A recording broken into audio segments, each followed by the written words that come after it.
Hello, hi guys! Magandang hapon sa inyo lahat. This is Shin from Asagari Channel, a faith healer, also Mata reader. So ngayong hapon, natutunan natin na nagsasabihin sa inyo ng ating mga gabay. This is weekly gabay for the month of October 9 hanggang October 15 for the sign of Aries. So, Aries, welcome to my channel. Ano kayang messages, advices, and spirit guides ang ating masasagot for today's video? Kano kayang energy or kaganapan sa buhay ng mga Aries ang ating mahagilap? So guys, this reading is a general reading lamang, hindi lahat makaka-resonate. Kunin lamang po makaka-relate sa inyo and comment down below kung kaninong energy ang ating nasagap. And of course, don't forget to like and subscribe my channel and hit notification bell for more videos update. Sa mga hindi pa po nakakapag-subscribe sa aking channel, please click nyo po ang subscribe button dyan sa baba for all bell para updated kayo sa mga videos na i-upload natin every time in every moment. So guys, umpisahan na natin, no? Ragkat maraming salamat sa walang sawang pagsuporta sa aking channel. Lalong-lalo na guys, yung hindi nag-i-skip ng ads, naway pagpalain kayo ng love, ng may kapal, no? Diyos nang bahala magbalik ng kabutihan loob nyo. Maraming salamat po sa inyo. Umpisahan na natin. Angel Spirit, please give an information for the sign of Aries. Ano kaya ang messages, advices sa spirit guides ang inyong masasagap, no? And of course, there's a Nine of Cups. A Nine of Cups represent a wish fulfillment. No? Parang na unti-unti na naisa sa katuparan yung mga pangarap nyo or yung mga goals nyo. And of course, there's a full card. There's a leap of faith or new beginning coming in for you. So, nagsisimula na ang panibagong chapter, no? Walang pinagkaiba daw sa sanggol to na parang nagsisimula ka pa lang na wala ka pang natututunan na mga kung ano-ano. Kumbaga sinasabi sa'yo dito na parang inosente ka pa, no? Sa mga bagay na to, no? Kailangan, sinasabi sa'yo dito na magsisimula ng panibagong yugto, no? Ng eksena na to. Marami kang matututunan at may mga bagay na parang magbibigay sa'yo ng inspirasyon, no? Let's see what is additional messages. And of course, guys, there's a Ten of Cups. There's an happiness, no? Kumbaga magkakaroon ka ng happiness, wish fulfillment, katapanan sa mga pangarap mo. There's a long-term success of happiness. So, what is additional messages? There's a Chariot card, no? Taking action at parating na nga talaga siya, Tino. Marami ng parating at parating na talagang eksena na to na magbibigay ng kaligayahan sa'yo. And of course, there's a King of Wands, there's a control. At sinasabi dito na makukontrol mo ang emotions mo at makukontrol mo ang eksenang kinaharap mo. So, what is additional messages? There's a Two of Wands. There's a two-path, no? May mga bagay na kailangan mong pagdesisyonan, kung saang eksena ka pupunta or anong magiging decision mo, no? Now, what is the Nine of Cups? There's an Empress card. A revert. Na, ngayon, kumbaga, nalaman mo sa sarili mo yung kahalagahan, no? Ng sarili mo. Yung self-worth mo. Yung self-love at the same time. 'Di ba? Parang unti-unti nang natutuklasan mo ang ganda ng sarili mo. Parang ganun. Parang mas minamahal mo na yung sarili mo ngayon. What is the full card? And of course, there is a Four of Cups. And of course, there's a Knight of Pentacles. Na maging practical ka raw about sa finances at re-evaluate or analyze, no? Yung mga bagay-bagay. Ngayon kasi parang iniisip mo na.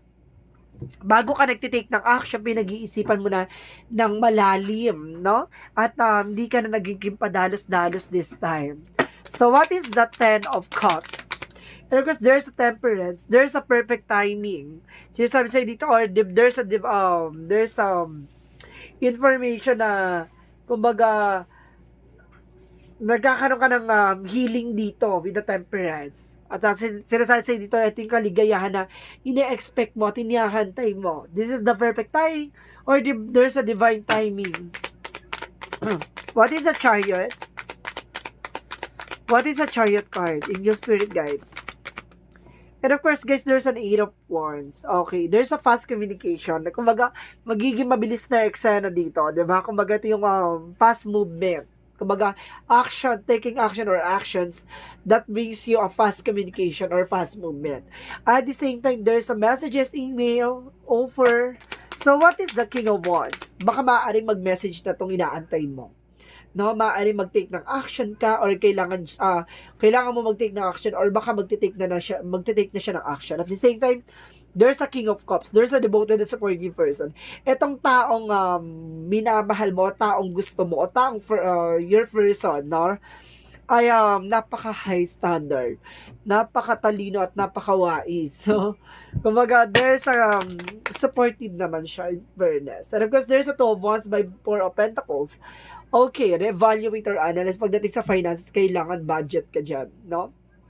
At kailangan alam mo yung tatahakin mo, alam mo yung pupuntahan mo, at kailangan mo pag-isipan. Sinasabi dito, protection na yung finances mo, yung territory mo, or even yung mga pinahahalagahan mo, na bago ka mag-take ng action, pag-isipan mo mabuti kung anong magiging decision mo. Ganun ang eksena dito. So, let's see what is Nine of Cups and of course the Empress card. And of course, there's an Eight of Swords. Kailangan mo nang kumawala, no? Kumawala sa mga negativity. Kumawala sa mga negative thoughts. Baka yun yung magsilbi pang blockages. So, ibig sabihin, dead ka na, wag ka na nag-iisip naman kung ano-anong nega, no? Wag ka na mag-attack ng negative energy. What is the Full card, the Four of Cups, and of course, the Nine of Pentacles? And of course, there's an Ace of Pentacles. There's a big money or big opportunity. Itong new beginning na magsisilbi sa'yo ay talagang malaking oportunidad. Kaya kailangan bago matanggap yung isang offer, kailangan maging practical ka, di ba? So, what is the Ten of Cups, the Temperance? Malaking malaking finances to, or resource of income. And of course, there's a Seven of Wands. Okay, baka magbukas ka ng bagong negosyo daw dito, ha? My goodness. Kung kumbaga, i-analyze mong maayos kung saan mo pwesto ilalagay. Bigla ko nakakita ng negosyo kasi. Okay, parang inaano to na kailangan mong mag-isip ng strategy, no? Kung paano mo pwesto ilalagay yung front, saan mo kung maglalagay ka ng lucky charm dun sa harap ng tindahan mo or negosyo mo, kailangan meron ka dyang 5 leaves, meron ka dyan na, kumbaga, meron kang good fortune, na pampahatak ng mga good energy. And of course, there's a Seven of Wands, protect your power, protect your energy. No? Kailangan na yung magsisilbing protection mo. At the same time, itong happiness na to, and this is the timing or perfect timing or divine timing na bibigay sa inyo. Kasi, kumbaga, you are being protected. So, what is the Chariot card and the Eight of Wands? And of course, there's a Page of Wands. There's a good news. May magandang balita dito, ha? Kumbaga, there's a fast communication or fast movement na magdadala sa'yo sa actions or paggalaw ng eksena. Maaaring makakaalis ka na sa sitwasyon mo. Now, what is the King of Wands and of course, the King of Cups? Tapos mamaya, lovers lumabas no award. What is the King of Wands and the King of Cups? And of course, there's a Three of Pentacles, collaboration, no? Kailangan magkaroon ka dito ng commitment, no? Kailangan makipag-usap ka ng maayos, kailangan makipag-coordinate ka or makipag-coordinate siya, kailangan meron kayong balance of conversation or heart-to-heart conversation. So, what is the Two of Wands and of course, the Four of Pentacles? And of course, there's a Three of Swords. Sinasabi sa'yo dito, kumbaga, mag-ingat ka dito, no? Sa pagdidesisyon, hawakan mo yung finances mo na maayos, at choose, no? Kasi dito kumbaga marami naiinggit sa'yo, kumbaga maaring masaktan ka, 'di ba? Kumbaga saktan ka or parang magsinungaling sa'yo or mangutang tapos hindi magbayad, parang gano'n. Sinasabi sa'yo dito na madala ka na kasi parang sinasabi dito, protectionan mo yung power mo, no? Kung ano man ang meron ka. Kasi sinasabi sa'yo dito na kailangan mo magdesisyon over sa mga tao sa paligid mo. Let's see what is the outcome. And of course, there's a King of Swords. Being secure about sa finances, about sa mga bagay-bagay. Kailangan secure ka. At the same time, there's a Star card. There's a wish fulfillment. Para maisakatuparan mo yung mga pangarap mo. No? Kailangan maging practical ka. Kailangan maging logic ka. At the same time, there's a Knight of Swords. Mawawala tong stress, anxieties na to. Tapos na tong eksena na to na, kumbaga, magiging free ka na, no? Sa mga lungkot-lungkotang moment na yan. And of course, there's a Six of Cups. Ano yung Six of Cups dito? There's an Ace of Cups. Okay, there's a new love life or new offer coming in for you. Or some of you, there's a reconciliation. May mga taong babalik from the past. Kumbaga, magbibigay sa'yo ng offer. And of course, there's a romance, no? Na may romance din dito. So, may mga bagong kilig. Ito yung inantay mo na sana dumating na yung taong para sa akin. Sana dumating na yung taong hindi lang kilig ang ibibigay sa akin. Ganon, yung partnership for a lifetime, no? Sinasabi sa'yo dito na, oo, ibibigay sa'yo at ipagkakalob sa ito ng universe. So, let's see what is Love Oracle card. What is the Love Oracle card? And of course, there's a wedding ring. Some of you guys, there's a union na talagang meron talagang reconciliation dito. Or there's an everlasting promises na mangyayari, no? And of course, there's a soul connections. And of course, there's an hammer, sabotage. Mag-ingat lang ha, kasi may mga bagay na kung magawag ka ng kumuha ulit ng bagay na ipupukpuk mo sa ulo mo. Or some of you, there's a rebuilding. Parang iaayos yung mga nasirang relasyon or plano, no? Let's see what is additional Love Oracle card. Because there's a talking, conversation, na yung sinasabi ko, commitment, or something, email messages, or something magbibigay sa'yo ng interesting, no? And of course, let's see what is additional messages for Angel's number. So, Angel's number muna tayo. What is the Angel's number? And of course, there's a 27. I am expressive. So, let's see. I am expressive. Your mind is wide open and you are tolerant and compassionate towards all way of life, of value, freedom of expressions, and want to improve the conditions of people, whether in your community, country, of the world of large. O, ibig sabihin dito, kumbaga na-express mo yung mga nararamdaman mo, no? Kayang-kaya mo magbigay ng opinion, expressions, and of course, your options, diba? Kumbaga, nakakapagbigay ka ng mga bagay na gusto mo sabihin, na walang limitado, no? Let's see what is additional messages. What is the Spirit Angels messages? Angel Spirit messages. And of course, there is a loss and land. So, soul memories and gift. You're done this before. Natapos mo na to, nangyari na to, no? Kumbaga sinasabi sa dito, na meron kang soul connection na pagdating sa nakaraan mo, no? About sa relationship, about sa mga bagay na pinagdaanan mo. Kumbaga may lesson na nangyari sa'yo from the past. So, kailangan matuto ka na, no? Let's see what is additional messages. Additional messages. And of course, sinasabi dito, there's the blue flame, spontaneous awakening, activation, integration time. So, ibig sabihin, this is the time, no, para gumising ka na sa katotohanan na may mga bagay na kailangan mong i-open, no? Yung mga bagay na kailangan mong i-share, no? So, let's see what is the chakra. And of course, sinasabi dito, there's a trickery. Some of you, kumbaga naloko na, no? Or nabudol na, mag-ingat na, ha? Kumbaga meron ditong parang lalaruin ka, pasasakayin ka, 'di ba, sa mga matatalinahagang salita. 'Di ba, may mga ganun, so mag-ingat. And of course, there's a service. Some of you, there's a home service or a public servant na nakakatulong ka sa ibang tao. And of course, there's a discovery. Marami kang madi-discover dito. No, maging aware sa trickery, sa mga matatalinhagang salita. Yung bibigyan ka ng mga pangmalakasang pangako, no? So, what is the Moontology? And of course, nothing is yet set in stone. So, ibig sabihin, hindi pa napapanahon ngayon. And of course, don't you worry, luck is in your side, no? Kumbaga, ang swerte talaga ay papabor sa'yo. So, what is the Romance Angels? So, what is the Romance Angels? What is the Romance Angels, Angel Spirit Guides? Let go of control issue. Allow the situation to unfold naturally. So see, hindi mo kailangan pilitin or hindi mo kailangan puwersahin na mangyari yung mga bagay-bagay. Kung maghahayaan mo mangyari siya ng natural, no, and organic, 'di ba? Na hindi mo pinupuwersa o hindi mo pinipressure o hindi mo kung piniplease yung isang tao o yung isang bagay, no? What is the energy?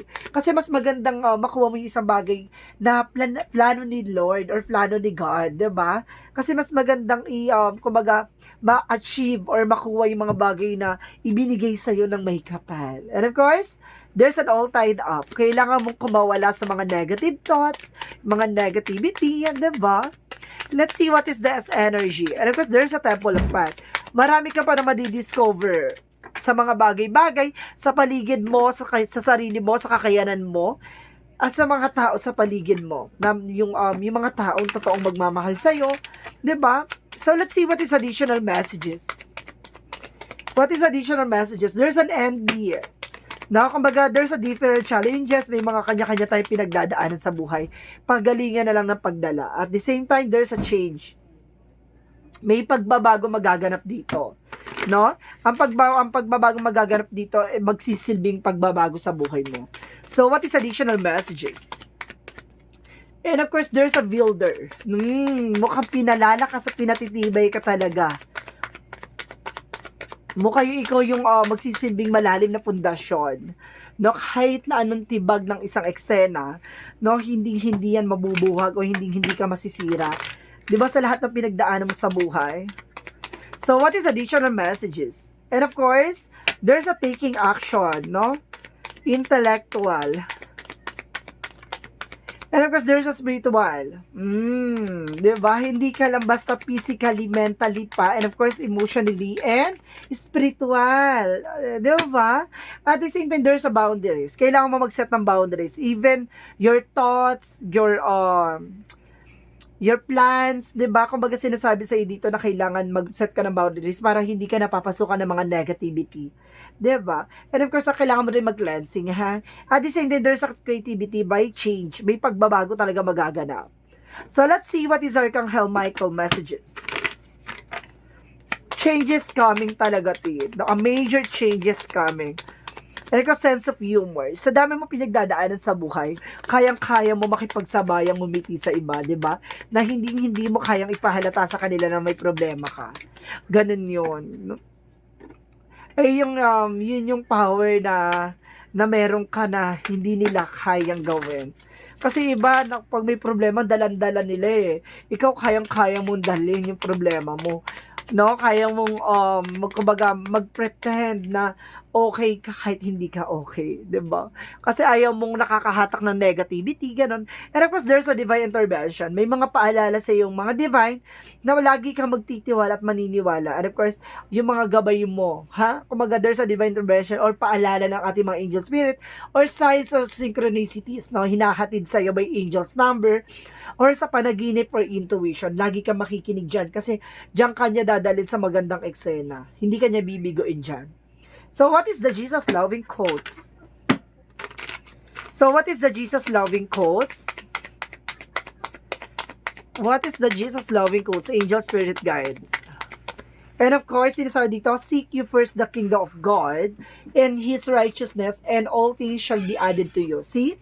Ipapakita muna sa iyo ni God kung ano ang ano talaga eksena ng mundo o yung buhay. 'Di ba? Ipapakita sa iyo at isasampal sa iyo ang katotohanan, yung mga bagay na kumbaga nangyayari sa iyo sa kasalukuyan. Yung mga bagay na yan na nagpapahirap sa iyo, yung mga bagay na nararanasan mo, kumbaga yan talaga ang kumbaga hamon at talagang may mga instrumento or bibigay sa iyo ni God kung titignan ko mabalalag pa sa may pagsubok na yan. Saka mo makikita ang kahalagahan ng mga bagay-bagay. Diyan mo makikita yung ipagkakaloob sa iyo ng Diyos. 'Di ba? Kapag alam niya na kumbaga ginawa mo siyang sentro sa likod ng mga may pinagdadaanan mo, no, hindi ka pa rin bumitaw. Bagkus kumapit ka na mahigpit sa Kanya, naniwala ka sa mga planong ipagkakaloob niya. At doon ka ay bibigyan ng bless and of course course, bibigyan ka ng freedom at kalayaan sa lahat ng mga bagay na pasanin at bigatin mo sa buhay. Tandaan mo sa lahat ng mga pinagdadaanan mo, may ngiti na nag-aantay sa at tagumpay na malalasap mo in the near future. So guys, let's see what is the messages of life. Diba? Alam mo yung nandun ka na sa bitaw na bitaw ka na. Pero kumbaga nandun si God na kinakapitan mo pa, 'di ba? Pero wag ka mag-alala kasi at the end of the time makikita mo ang liwanag at magsisilbing liwanag na 'yan. Kumbaga ikaw ang kumbaga ikaw ay magpapatunay, no? Na meron talagang Panginoon at meron talagang magbibigay sa atin ng talagang tagumpay na inaasam natin, no? Yung justice will serve talaga. And because oh my God, there's a progress.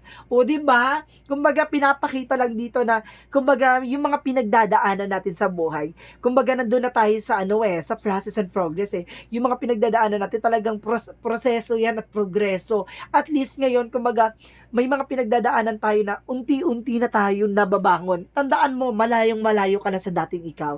Hindi na yung dating ikaw na ganto ganyan. At least marami ka natutunan, marami kang nalaman. 'Di ba? And let's see what is the progress. Each day, as I recognize the divine with me, I progress further along the path of my spirit. Today, I respect my needs, observe what happened within, and do my best to maintain a positive attitude. I have faith in my inner strength and capabilities. I grow and improve every day. Today, God opinion of me in the only opinion that matters. So, 'di ba? Kumbaga wala kang ibang kumbaga pinaniniwalaan at talagang kumbaga kinakapitan kundi ang Panginoon, 'di ba? Huwag ka mag-alala, ibabangon ka niyan mula sa pagkalugmok mo. So guys, this reading is a weekly gabay for the month of October 9 hanggang October 15 for the sign of Aries. So, Aries, maraming salamat for your wonderful reading. Maraming salamat sa walang sawang pag-support sa aking channel, lalo-lalo na hindi nag-i-skip ng ads. Diyos na ang bahala magbalik sa inyo niyan. Maniwala kayo guys, siksik digdig o umapaw. Maraming salamat po. And of course, don't forget to like and subscribe my channel. And hit notification bell for more videos update. And of course, don't forget to comment down below your full name, birthday, and of course, location nyo. Kung asan man kayo sa sulok ng mundo para sa susunod na reading natin, baka energy or kaganapan na sa buhay nyo ang mahagilap at masagap ng ating mga gabay. Maraming salamat and see you in the next video. Bye-bye and babush!